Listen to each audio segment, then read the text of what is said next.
Corrupción en la internación de mercancías en México. En las últimas semanas del año 2024, el gobierno federal realizó diversos actos en los que se coordinaron distintas dependencias y entidades de la administración pública y de Procuración de Justicia federal y local, para realizar cateos, aseguramientos y embargos de mercancías de origen asiático principalmente. Estos actos de autoridad forman parte de las estrategias del llamado Plan México. El operativo realizado en la Plaza Comercial Izazaga 89 en el Centro Histórico de la Ciudad de México, ampliamente divulgado por las autoridades y medios de comunicación, expuso la localización e identificación de mercancías cuyos propietarios o tenedores no pudieron acreditar documentalmente haber cumplido los requisitos legales y reglamentarios para el ingreso y permanencia de la mercancía en el país, o bien que hayan obtenido la autorización de uso de marcas por quienes legalmente tienen derecho de su explotación comercial, o también que se cumplieron con las especificaciones y obligaciones previstas en las normas oficiales mexicanas. Las personas involucradas en alguna o algunas de estas omisiones o conductas, presumiblemente, serán investigados por el Ministerio Público Federal y, en su caso, acusados ante un juez federal de control en materia penal por delitos como contrabando, evasión de impuestos, falsificación de marcas o piratería, entre otros. El tema de la internación ilegal de mercancías a México para su posterior comercialización no solo lo tenemos en ropa, electrónicos, muebles, sino también en combustibles, como la gasolina y el diésel. En los últimos 5 años, la importación de hidrocarburos fue alentada por el gobierno mexicano para atender la demanda interna, mientras se libraba la lucha contra el huachicol, entendido como la obtención de hidrocarburos directamente de la red de conductos de abastecimiento de Pemex, mediante tomas ilegales para su venta directa,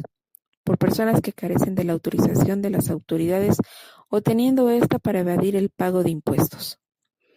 La corrupción en las operaciones de comercio exterior, que pueden presentarse tanto en la importación como en la exportación de mercancías, es un problema mundial, que afecta la integridad en las fronteras y la actuación de las autoridades estatales en la facilitación del comercio. En la segunda mitad de la década de los 90 se promovieron políticas que incentivaban las operaciones de comercio exterior entre bloques de estados nacionales. De ahí la suscripción de distintos tratados internacionales de comercio en los cuales se establecieron sectores, productos y servicios a los que se les garantizaba un trato preferencial cuando sean originarios de alguno de los estados que son parte de esos tratados. El ejemplo más icónico en nuestro país es el Tratado de Libre Comercio con América del Norte, entonces conocido como Telecán, el cual de su revisión y ampliación se le denominó Tratado Comercial entre México, Estados Unidos y Canadá, TEMEC, en el año de 2018. El Estado mexicano cuenta con 5 tratados comerciales, destacando el TEMEC, seguido por el suscrito con la Unión Europea, TELECUEM, y con países de Centro y Sudamérica como son Costa Rica, Colombia y Chile. Este impulso comercial influyó en el desarrollo de la infraestructura y tecnificación de las aduanas fronterizas, terrestres y marítimas en nuestro país. En los últimos 6 años, las autoridades aduaneras de nuestro país se encuentran señaladas de ser cómplices de contrabando y corrupción. A primera vista pareciera cierta la afirmación de que son las aduanas las responsables del que parece ser el ingreso desmedido de mercancías de forma irregular al país. Adentrándonos un poco más en el entramado de la administración pública, tenemos que son más autoridades las que participan en las operaciones de comercio exterior. Por ejemplo, tenemos la obtención de permisos, autorizaciones y certificaciones ante la Secretaría de Economía, Defensa Nacional, Salud, Medio Ambiente y Recursos Naturales, Energía, Agricultura, así como entidades como el Instituto Mexicano de la Propiedad Intelectual, la Comisión Federal para la Protección contra los Riesgos Sanitarios, el Servicio Nacional de Sanidad, Inocuidad y Calidad Agroalimentaria, que son obtenidos a partir de información y documentación falsa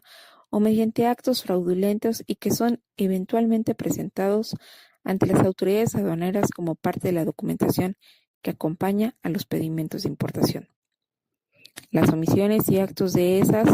otras autoridades son igual o más graves porque ponen en peligro la seguridad del consumidor final. La corrupción en la importación de mercancías no solo implica el acto del soborno, sino cualquier perversión de la integridad de la función administrativa a cargo de las distintas dependencias y entidades que integran la administración pública. Por lo que focalizar el problema en uno de los componentes es una falacia, ya que el proceso de importación de mercancías incluye una pluralidad de procedimientos ante distintas autoridades públicas, además de particulares autorizados por el Estado, como es el caso de los agentes aduanales, los transportistas y los recintos fiscalizados. En distintos foros nacionales e internacionales en materia de comercio exterior, advierten de la carga financiera de la corrupción, sus efectos en la innovación, acceso al mercado y la reducción en la competitividad. Es así que para su combate y prevención habría que garantizar la coordinación entre las distintas autoridades mediante herramientas informáticas interoperables que relacionen los datos de los sistemas que almacenan, recaban, generan, administran y controlan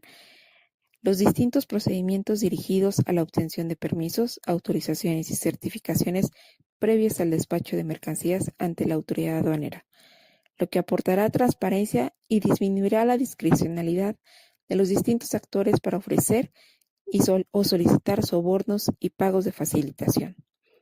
así como inhibir prácticas como la extorsión, tráfico de influencias y lavado de activos. La confianza de la población en las instituciones y por ende del aparato gubernamental depende en gran medida en la disminución de ineficiencias, la existencia y ejecución de procedimientos normados con innovación tecnológica, orientados al usuario para hacerlos accesibles y transparentes. Y por supuesto, el actuar de servidores públicos íntegros y profesionales en el desempeño de las atribuciones y funciones inherentes al cargo público encomendado. Por lo que el concepto de integridad en la función pública se integra por el respeto a las leyes y normas éticas, actuar de forma transparente y abierta, priorizar el interés público sobre el personal, político y económico, ser honesto y leal con el Estado y la población.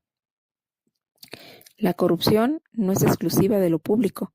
requiere cuando menos de dos sujetos. En consecuencia, las empresas, los empresarios y todos aquellos particulares que participan en las actividades de comercio exterior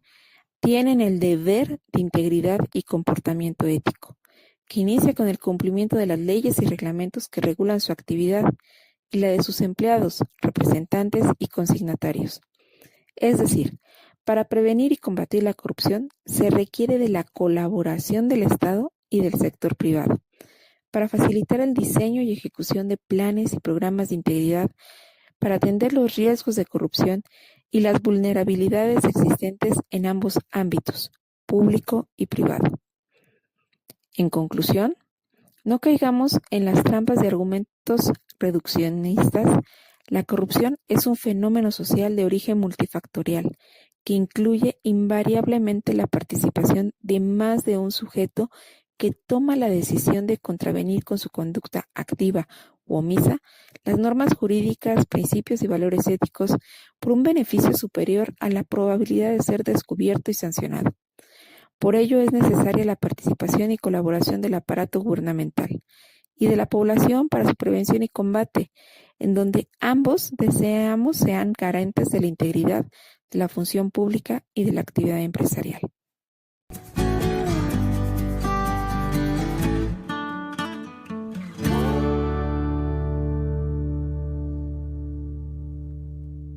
Recuerda que puedes escuchar esta y otras columnas de opinión en comentariodeldia.com, en las plataformas de Spotify, Apple Podcasts, Google o Amazon, y por supuesto no se te olvide seguir a @comentariodd en Twitter, Instagram y Telegram, y a @comentariodeldia en Facebook y YouTube.